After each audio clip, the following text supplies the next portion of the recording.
Picture a woman who knows exactly what she wants.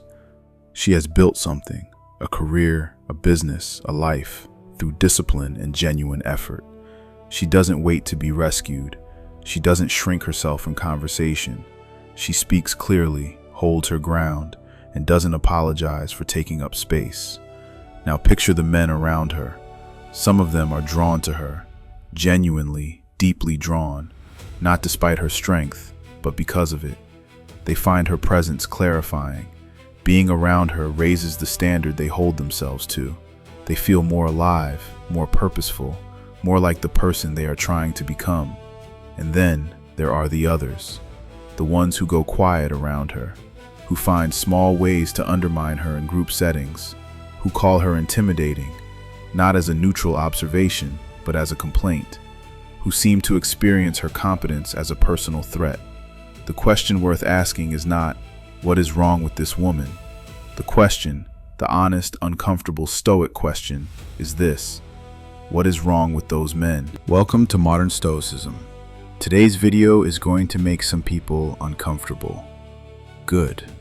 If you've been here for a while, you know that's when the most useful conversations happen. We are talking today about something that sits at the intersection of Stoic philosophy and a pattern so common, so consistent, that almost every strong woman watching this has lived it.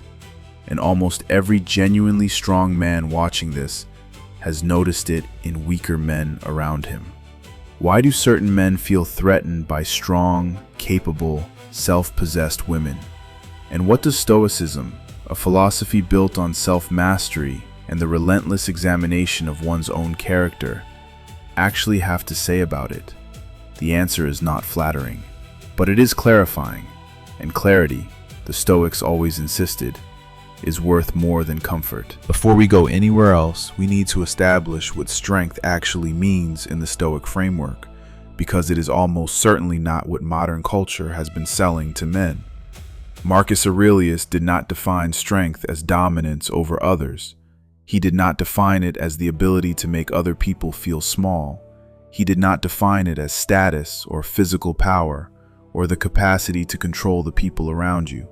He defined it as this: the ability to govern yourself, to choose your response rather than fire your reflex, to hold yourself to your own standard regardless of whether anyone is watching or rewarding you for it. Epictetus, a man who was enslaved, who had every external reason to feel powerless, was considered one of the strongest minds in the ancient world, not because he dominated anyone, because nothing outside him could determine what happened inside him. His freedom was entirely internal, and it was completely real. This is the Stoic definition of a strong person, not someone who controls others, someone who controls themselves. And by that definition, which is the only definition that actually holds up under examination, a strong woman is not a threat to a strong man. She is a peer, a mirror, a standard. She is only a threat to a weak one. Picture the word intimidating, the way it gets used when a man describes a woman who is confident, capable, and uninterested in performing smallness for his comfort. Here is what that word is actually saying, not about her, about him. Intimidation is the experience of encountering something that exposes a gap between where you are and where you know you should be. It is the feeling of standing next to a standard that makes your own current level visible in a way you find uncomfortable. And the crucial insight here is that intimidation requires two things simultaneously: a standard that is genuinely higher than your own, and an ego that refuses to be honest about the gap. A genuinely strong, self-aware man does not feel intimidated by a strong woman. He feels interested, challenged perhaps, in the way that any genuine standard challenges you to rise to it, but not threatened, not diminished, not compelled to find subtle ways to make her seem smaller so that the gap between them feels less obvious. Epictetus wrote that it is impossible for a man to learn what he thinks he already knows. The man who is intimidated by a capable woman is, in most cases, a man who has convinced himself he is further along than he actually is. Her competence doesn't create the gap. It simply makes an existing gap visible. And rather than seeing that visibility as useful information, as an invitation to grow, he experiences it as an attack, as an injustice, as her fault. This is not strength. This is ego dressed up as pride. And the Stoics had no patience for the distinction being confused. Let's be specific, because vague observations help no one. There are consistent, recognizable patterns in how men who feel threatened by capable women actually behave. And naming them clearly is, I think, one of the more useful things this video can do. The underminer. Picture a meeting room. A woman makes a strong point. A man immediately rephrases it slightly and presents it as his own contribution without acknowledging hers. Or he finds a small technical flaw to focus on rather than engaging with the substance of what she said. He is not disagreeing because he has a better argument. He is disagreeing because her having a good argument feels like a problem he needs to solve. The redefiner. This man doesn't attack her competence directly. He attacks the category. She's too aggressive when she's assertive in exactly the way he is. She's a lot when she takes up exactly the space he takes up without comment. She's intimidating when she declines to perform uncertainty she doesn't feel. He is not describing her accurately. He is describing the distance between her behavior and the behavior he is comfortable with her having. The qualifier. She's impressive for a woman. She's successful, but she's also pretty driven, you know? Every compliment comes with a small reduction attached. He cannot simply acknowledge the thing. He has to locate it, categorize it, put a lid on it. Because an unqualified acknowledgement of her strength would require him to simply see it, and seeing it clearly would require him to see himself clearly alongside it. The withdrawer. He doesn't attack her, he simply disappears, stops pursuing, stops engaging, and when asked, he says something like, "She's out of my league," which sounds like humility, but is actually a different kind of avoidance, because out of my league usually doesn't mean she deserves better. It usually means I am not willing to do the work that being with someone like her would require of me. The Stoics would recognize every one of these as the same thing in different clothes.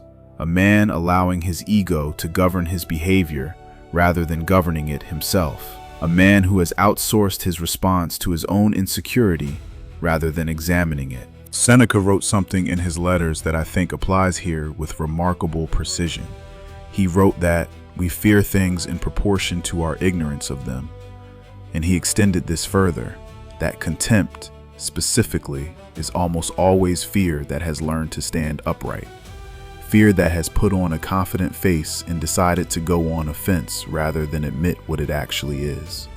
Picture the man who calls a strong woman difficult, bossy, too much, emasculating, and this word deserves particular attention because it reveals everything. To feel emasculated by someone else's strength is to have built your masculinity on a foundation that requires other people to be smaller than you. It is to have defined yourself not by what you are, but by the gap between you and those around you.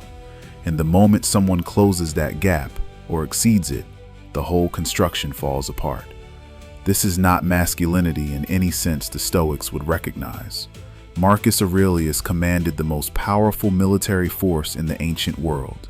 He was surrounded by capable, strong, intelligent people every day of his life, people who disagreed with him, challenged him, pushed back on him.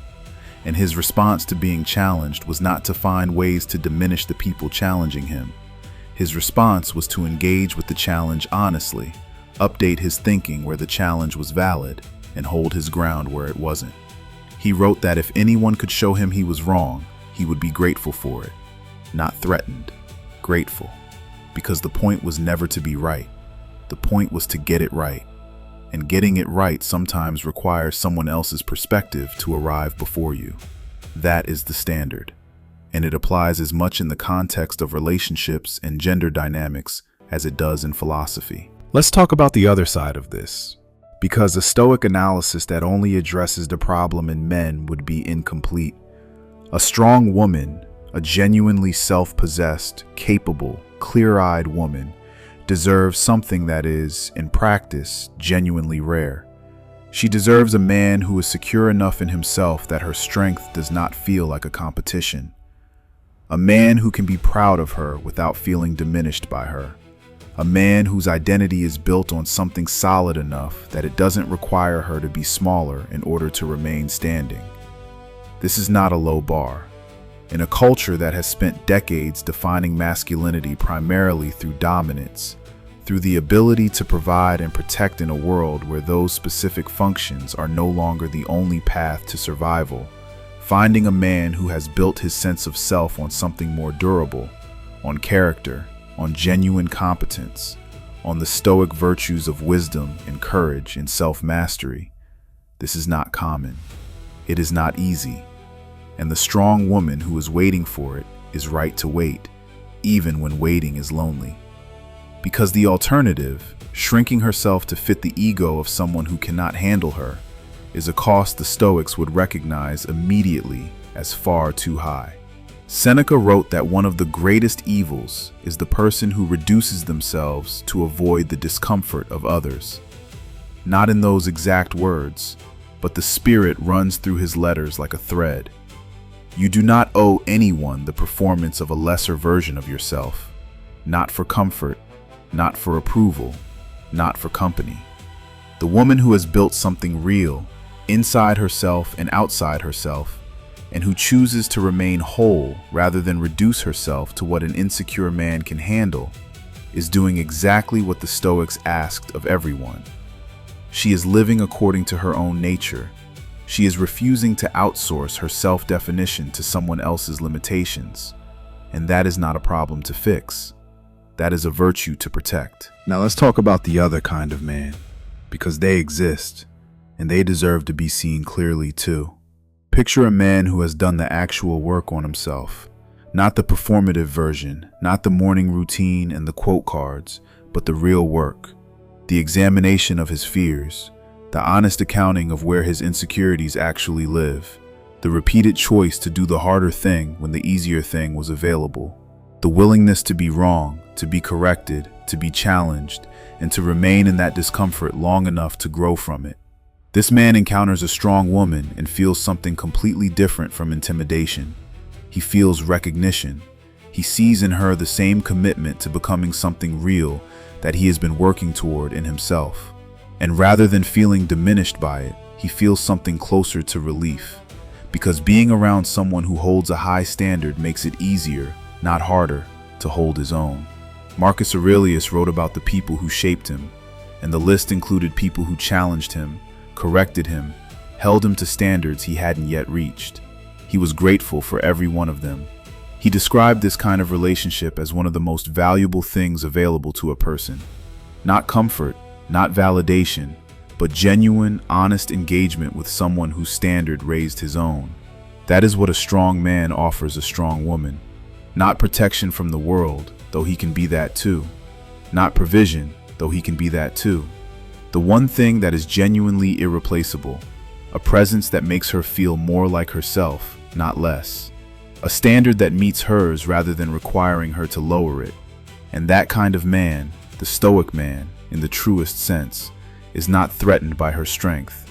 He is built by it. Here is the argument underneath everything we've discussed today, stated plainly. The Stoics believed that virtue, genuine human excellence, has no gender. Courage is courage. Wisdom is wisdom. Discipline is discipline. The capacity for self-mastery, for integrity, for the honest examination of your own character. These are not masculine qualities or feminine qualities. They are human qualities, and the person who possesses them deserves to be recognized for possessing them, regardless of whether they are a man or a woman. A culture that treats a strong woman as a problem to be managed or a threat to be diminished is a culture that has confused ego with strength, dominance with virtue, and the discomfort of lesser men with a genuine critique of something real. And a man who participates in that confusion, who finds ways to make capable women feel small because their capability makes him feel exposed, is not practicing anything the Stoics would recognize as philosophy. He is practicing fear. He is practicing avoidance. He is practicing exactly the kind of character that Marcus Aurelius spent 30 years writing private notes to himself to avoid becoming. The Stoic position is not comfortable here. It never is, but it is clear. Strong women do not need to become smaller. Weak men need to become larger. And the path to becoming larger has been written out in remarkable detail by people who walked it themselves for 2,000 years. The only question is whether any given man is willing to actually walk it, or whether he would rather spend his energy making sure the women around him don't walk further than he has. Picture two people building a life together, both of them strong, both of them honest, both of them willing to be challenged by the other and to grow from being challenged, and to hold the other to the standard they deserve rather than the standard that's convenient. That is a Stoic relationship, not one where one person shrinks and one person expands.